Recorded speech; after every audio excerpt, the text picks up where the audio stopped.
बंद बंद पुण्यामध्ये झालंय उबर बंद भावांनो.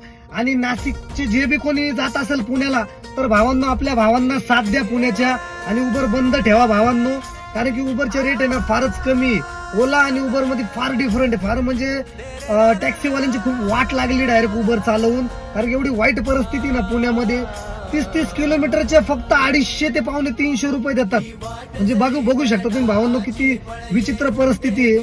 त्याच्यामुळे आपले जे बी नाशिकचे कोणी पुण्याला जात असेल ना तर त्यांनी उबर घेऊन जाऊ नका आणि तिथं उबर बंद ठेवा भावांनो. त्यांना साथ द्या. त्यांनी स्टिकर मोहीम चालू केलेली आहे. गाडीवरती प्रत्येक जण स्टिकर लावते. आपल्या बी गाड्या नाशिकच्या कोणी पुण्याला गेलं ना तर चिपकून द्या, काही अडचण नाही. कारण काय आपलं काम आहे आपल्या माणसांना साथ देणं, आपल्या टॅक्सी ड्रायव्हरांना साथ देणं आपलं काम आहे भावांनो.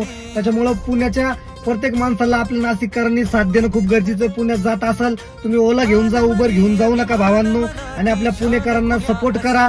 जे मुंबईच्या